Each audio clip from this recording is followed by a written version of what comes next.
Joe, the king of the workers of the world. Hi, folks.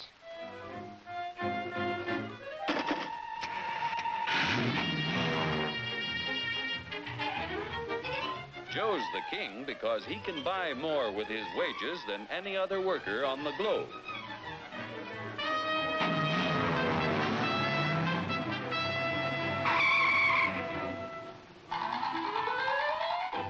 Now, what makes it possible for Joe to earn such a good living?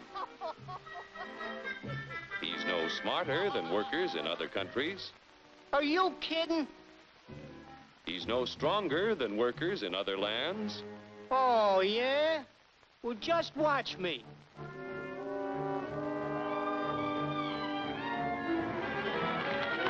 Ow! Just because Joe's an American doesn't mean... Yeah? Well, being an American is the best thing on the... Oh! My back! Sure, being an American is great, but how could you be superior to any foreigner when you or your folks might be any one of a dozen different races or religions? So, if you're no Superman, it must be the American way of doing things that makes you the luckiest guy in the world. I don't think I'm so lucky. You don't? Well, let me show you. Hey, what's that gadget? Television? No, it's a time machine. Just pull that lever. You'll see how people worked 100 years ago. Hey, this I like. Oh, that's too far back. Try again. We want to stop at 1850. Who's the character? That's your grandfather, Joe. Oh. He had to work 69 hours a week to earn a living because he had only inexpensive hand tools and his own strength to help him make things. Your grandfather was a powerful man, yet his strength equaled only 1/10 of a horsepower.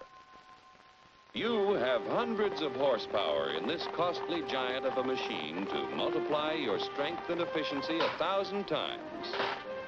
This makes it possible for you to earn more than any worker in history.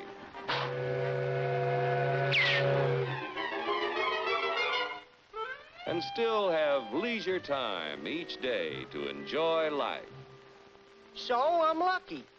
But what about the rich guy who does nothing while I do the work? True, there are rich people who contribute nothing. And there are poor people who contribute the same. But most of the invested capital that buys the tools you use comes from your fellow Americans. 40 million of us have money in the banks. 70 million of us own insurance policies.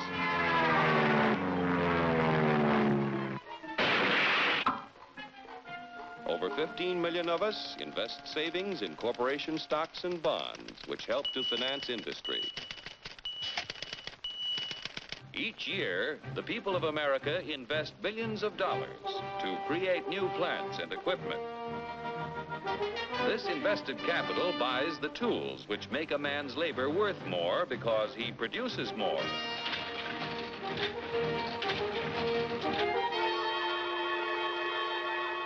In China, for example, where there is practically no capital available for investment in plants or tools, a man's labor is not worth very much. A coolie takes 10 days to move 10 gallons of kerosene 100 miles at a freight cost of 10 cents a gallon. An American railroad worker takes only 2 hours to move 100,000 gallons of kerosene 100 miles at a freight cost of 1 cent a gallon. The coolie makes 10 cents a day. An average American railroad worker makes $10 a day, or 100 times more than the coolie. The average railroad worker has the benefit of a $20,000 investment in equipment. The Chinese coolie's equipment is worth only 10 cents. With constant improvement in expensive tools and the skill to use them, the value of any man's labor can be multiplied many times. Naturally, the people in this country who invest their savings with industry expect dividends. No dividends, no investments. Without new capital each year to finance new plants, tools, and equipment, labor and management would soon find themselves in pretty bad shape. Yeah, without capital to buy new tools, I might not do so good. But look what a new invention did to my grandpa. For 25 years, he knocks his brains out in the wagon works. Then along comes the gas buggy. Need I tell you what happened to Grandpop?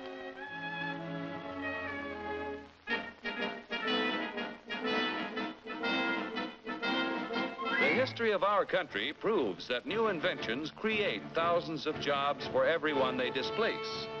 So it wasn't long before your grandfather had a better job, had more pay for less work. Our industrial progress is largely the result of the competitive struggle between companies to capture the market to increase profits. Huge sums are spent each year to make a better product to sell for less. Yet, regardless of how much money is spent to develop a new idea, there is often failure. When research proves successful, everyone shares in the accomplishment. The business which fails to give the consumer as much value as a competitor gives often goes bankrupt. However, on a national scale, competition gives the greatest good to the greatest number by continually producing more and better goods at lower prices.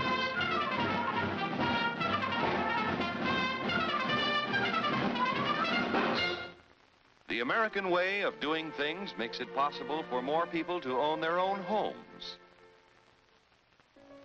We're only 7% of the world's population, but we have 50% of the radios.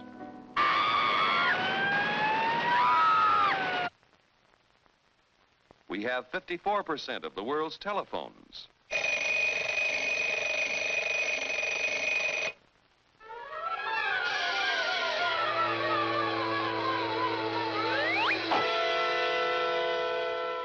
Americans own practically all the refrigerators in existence to give them plenty of ice quickly and easily. Bathtubs, we've got 92% of them.